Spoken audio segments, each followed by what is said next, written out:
Hi friends, good morning. ఈరోజు మళ్ళీ ఇంకొక మంచి రెసిపీతో, వెరీ స్పెషల్ రెసిపీతో నేను మీ ముందుకు వచ్చాను. అయితే నేను మీ మోషదాన్ని, సైనై హైట్స్ మన ఛానల్లో. అయితే ఈరోజు నేను ప్రాన్స్ కర్రీ చేయబోతున్నాను. ఇదిగోండి, 1/2 kg ప్రాన్స్ తీసుకున్నాను. 1/2 kg ప్రాన్స్. దానికి కావలసిన పదార్థాలు ఏంటంటే, ఒక 4-5 ఉల్లిపాయలు, 2 పచ్చిమిరపకాయలు, ఒక స్పూను అల్లం వెల్లుల్లిపాయ పేస్ట్, 1/2 స్పూను పసుపు, ఒక 1.5 స్పూన్స్ కారము, స్పైసెస్ పౌడర్ గరం మసాలా ఒక 1/2 స్పూను లేక 1/2 స్పూను వేసుకోవచ్చు స్పైసీగా ఉండాలి అంటే. తర్వాత సాల్ట్ టు టేస్ట్, అంటే మనకి రుచికి సరిపడినంత సాల్ట్. అయితే మనం ప్రొసీజర్లోకి వెళ్తే కనుక, ఇవి చిన్న చిన్న ముక్కలు కట్ చేసుకొని పెట్టుకుంటాను. ఆనియన్ ఇవి కూడా 4 ముక్కలు కట్ చేసి పెట్టుకుంటాను. ఆ తర్వాత తాలింపు వేస్తున్నప్పుడు మళ్ళీ మీకు చెప్తాను. ఓకే, చూపిస్తాను. ఫ్రెండ్స్ చూడండి, స్టవ్ వెలిగించి కడాయి పెట్టుకున్నాను. దీనిలో ఒక 2 స్పూన్స్ ఆయిల్ వేసుకున్నాను.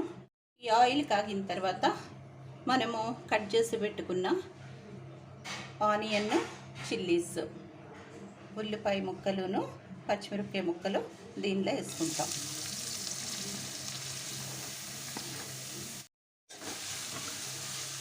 ఇవి మనం బాగా వేయించుకుంటాం, కొంచెం వేగాలి.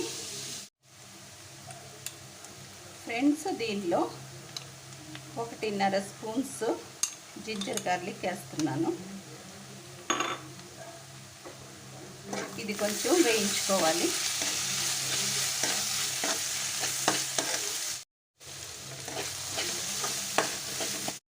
మంచి వాసన వస్తుంది అంటే అది ఫ్రై అవ్వడం అయిందన్నట్టు. దీనిలో ఇప్పుడు మనము కడిగి పెట్టుకున్న ప్రాన్స్ వేసుకుంటున్నాము. ప్రాన్స్ వేసిన తర్వాత కూడా కొంచెం ఫ్రై చేయాలి, అంటే కొంచెం వేడి చేయడం అన్నట్టు. దీనిలో మనకి కావలసినంత సరిపడేటంత సాల్ట్, తర్వాత 1 స్పూన్ 1.5 స్పూన్స్ కారం అనుకున్నాము కదా, కారం. తర్వాత ఒక 1/2 స్పూను 1 స్పూను పసుపు, ఇదిగోండి ఈ స్పూన్తో.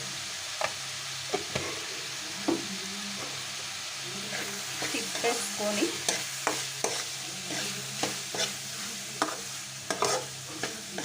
కలుపుకొని, ఇప్పుడు దీంట్లో ఏం చేస్తామంటే వాటర్ వేసుకోవాలి.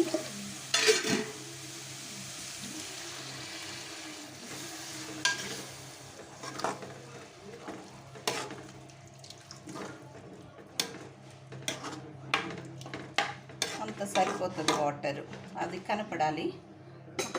ఆ ప్రాన్స్ కనపడేట వరకు వేసుకోవాలి. ఇప్పుడు మనం ఏం చేస్తామంటే హైలోనే పెట్టి ఉడికిస్తాము కొద్దిసేపు.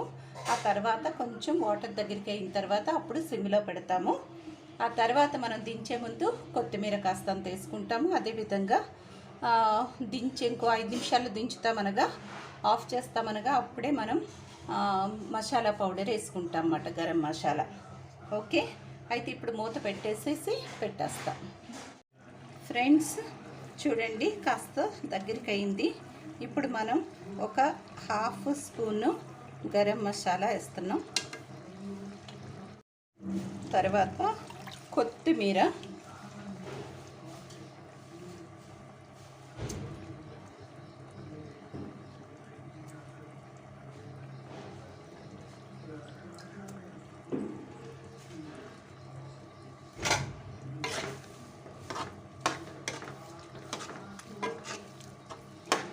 వేసుకొని కలుపుకొని మనం సిమ్లో పెట్టుకొని మూత పెట్టేసుకోవాలా.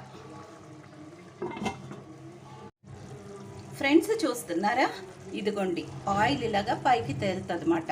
అంటే ఏంటంటే మంచిగా మనకి ఉడికిపోయినట్టు. ఇది ప్రాన్స్ ఇగురు, ప్రాన్స్ కర్రీ. చాలా యమ్మీ ఉంటుంది. అసలు మీరు ట్రై చేయండి. తప్పనిసరిగా ట్రై చేయండి, మీరు వదిలిపెట్టరు. ఓకే, మళ్ళీ బౌల్లోకి తీసి నేను మీకు చూపిస్తాను ఫ్రెండ్స్. ఇదిగోండి మన యొక్క ప్రాన్స్ కర్రీ రెడీ అయిపోయింది. చాలా మంచి వాసన వస్తుంది, చాలా చాలా టేస్టీగా ఉంటుంది. మా ఇంట్లో ఇది చాలా చాలా ఫేవరెట్ కర్రీస్లో ఇది ఒకటి. చూడండి ఫ్రెండ్స్, చాలా బాగుంటుంది. మీరు కూడా తప్పనిసరిగా ట్రై చేయండి, ఈ టేస్ట్ని మిస్ కాకండి అసలు. ఓకే ఫ్రెండ్స్, ఈ వీడియో కనుక మీకు నచ్చితే తప్పనిసరిగా లైక్ చేయండి. అదేవిధంగా మీ ఫ్రెండ్స్ అందరికీ, ఇంకా ఎవరికైతే షేర్ చేయడం మర్చిపోయారో వాళ్ళందరికీ షేర్ చేయండి. అదేవిధంగా మన ఛానల్ సైనై హైట్స్ని తప్పనిసరిగా సబ్స్క్రైబ్ చేసుకోమని చెప్పండి. మీరు ఆల్రెడీ చేసుకున్నారు కాబట్టి వేరే వాళ్ళకి కూడా చెప్పండి, ఎందుకంటే మీ అందరి సపోర్ట్ నాకు చాలా చాలా అవసరం. ఇది ఛానల్ లేకపోతే నేను కనపడను మీకు. ఓకే, నా రెసిపీస్ కూడా మీరు అందరు మిస్ అవుతారు. ఓకే ఫ్రెండ్స్, నాకు చాలా సంతోషంగా ఉంది. ఇదంతా ట్రెడిషనల్ రెసిపీస్ కదా, మన ఇంట్లో పెద్దవాళ్ళ దగ్గర నుంచి తెలుసుకున్న రెసిపీస్. ఎవర్ గ్రీన్ ఎప్పటికీ కూడా ఇవి మంచి రెసిపీస్ కింద ఉంటాయి. Thank you so much for watching. Thank you so much for your support friends. Okay, మళ్ళీ ఇంకొక మంచి వీడియోతో, ఒక టాపిక్తో కానీ ఒక రెసిపీతో కానీ మీ ముందుకు వస్తాను. Till then, bye.